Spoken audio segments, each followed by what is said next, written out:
Perkenalkan, nama lengkap saya Skolastika Penimomude, NIM 21070010126. Di sini saya akan menjelaskan 4 pokok bahasan, yaitu yang pertama KLB atau kejadian luar biasa, yang kedua tabel maksimum dan minimum, yang ketiga pengukuran epidemiologi, dan yang keempat desain penelitian. Yang akan kita bahas pertama yaitu tentang KLB atau yang biasa disebut dengan kejadian luar biasa. KLB ini adalah timbulnya atau meningkatnya kejadian atau kematian yang bermakna secara epidemiologi dalam kurun waktu dan tempat tertentu. Oke, baik, yang selanjutnya yang akan kita bahas yaitu tentang 5 kriteria KLB. Di sini yang pertama yaitu meningkatnya kejadian kesakitan 2 kali lebih besar dibandingkan dengan kejadian kesakitan pada tahun sebelumnya, seperti jam, hari, minggu, dan bulan. Contohnya seperti penyakit TBC. Penyakit TBC yang terjadi pada tahun 2021 2 kali lebih besar dibandingkan dengan jumlah kesakitan yang terjadi pada tahun 2020. Kriteria yang kedua yaitu angka rata-rata per bulan selama 1 tahun menunjukkan kematian lebih besar 2 kali dibandingkan dengan rata-rata per bulan dari tahun sebelumnya. Kriteria yang ketiga yaitu meningkatnya angka kematian 2 kali atau lebih waktu yang sama dibandingkan dengan angka rata-rata per bulan pada tahun sebelumnya. Kriteria yang keempat yaitu adanya kesakitan dari penyakit yang sebelumnya tidak ada atau tidak dikenal. Contohnya seperti sekarang, coronavirus yang sedang mewabah di Indonesia. Kriteria yang kelima yaitu beberapa penyakit yang dialami satu atau lebih dari penderita. Yang kedua yang akan kita bahas yaitu tentang tabel maksimum minimum. Di sini saya mengambil kasus malaria. Pada bulan Januari terjadi pada tahun 2001 yaitu angka minimumnya dan yaitu 10 dan angka maksimumnya yaitu 52 terjadi pada tahun 2003. Dan pada bulan Februari angka minimumnya terjadi pada tahun 2001 yaitu angka 17 dan angka maksimumnya terjadi pada tahun 1999 yaitu angka 51. Dan bulan Maret angka minimumnya terjadi pada tahun 2001 juga yaitu angka 5. Dan angka maksimumnya terjadi pada tahun 1999 yaitu angka 39.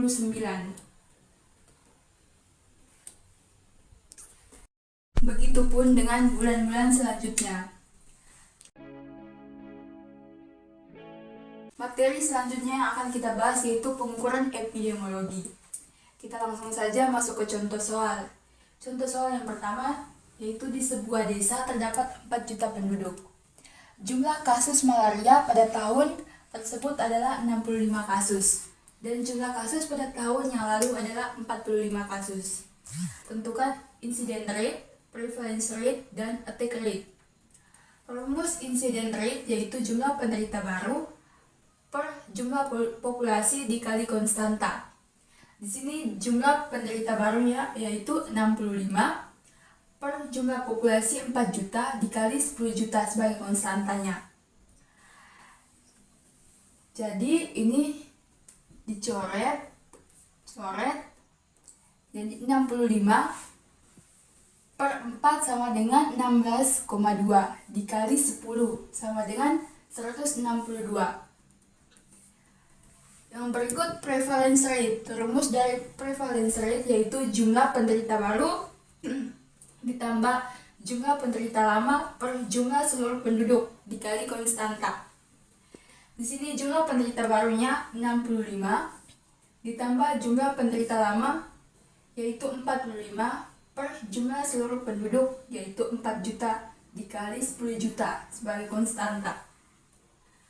Jadi sama dengan 65 ditambah 45 sama dengan 110 per jumlah seluruh penduduk yaitu 4 juta dikali 10 juta.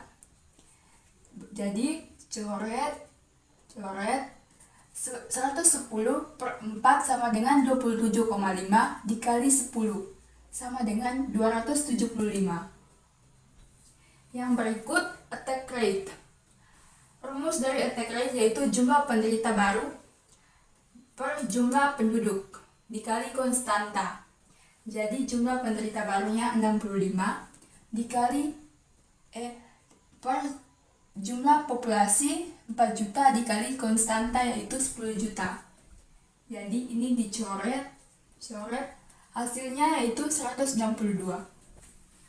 Contoh soal yang kedua yaitu Kecamatan X berpenduduk 2 juta pada tahun 2005 terdapat 20 kematian.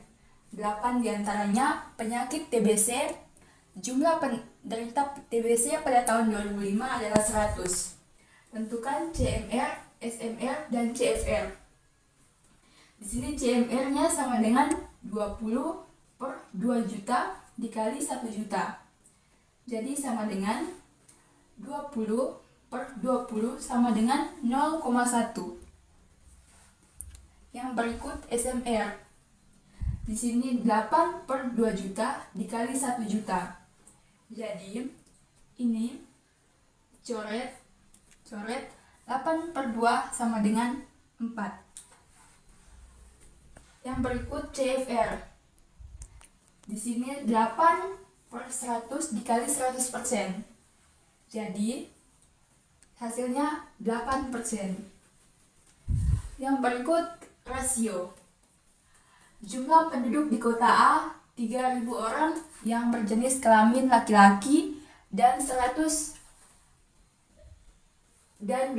penduduk adalah perempuan. Tentukan rasionya. Di sini jumlah laki-laki per jumlah perempuan dikali 100. Jumlah laki-lakinya 1.000 per jumlah perempuannya 2.000 dikali 100. Jadi hasilnya 0,5 dikali 100. Hasilnya 50. Jadi rasionya 1 per 2. Yang keempat yang akan kita bahas yaitu desain penelitian. Dalam epidemiologi terdapat 2 jenis desain penelitian yaitu studi deskriptif dan studi analitik. Desain studi ini digunakan untuk mempermudah dalam penelitian yang terkait berbagai faktor penyebab, akibat, serta hubungan antara berbagai faktor. Desain yang pertama yaitu desain deskriptif. Desain ini digunakan untuk mempelajari distribusi dan frekuensi penyakit. Ada beberapa studi yang termasuk di dalam studi deskriptif, yaitu yang pertama cross-sectional case report, yang ketiga case series, dan yang keempat studi kolerasi. Desain studi yang kedua yaitu studi analitik. Desain ini digunakan untuk mempelajari determinan suatu penyakit. Di studi analitik ini terdapat 3 studi yaitu case control, cohort, dan intervensi. Berikutnya tentang screening. Screening atau penyaringan adalah suatu usaha mencari atau mendeteksi penderita penyakit tertentu baik tampak gejala maupun tidak tampak gejala dalam suatu masyarakat melalui pemeriksaan yang secara singkat dan sederhana dapat memisahkan mereka yang sehat terhadap mereka yang kemungkinan besar menderita penyakit. Yang selanjutnya akan diproses melalui diagnosis dan pengobatan. Sekian penjelasan dari saya. Atas perhatiannya saya ucapkan terima kasih.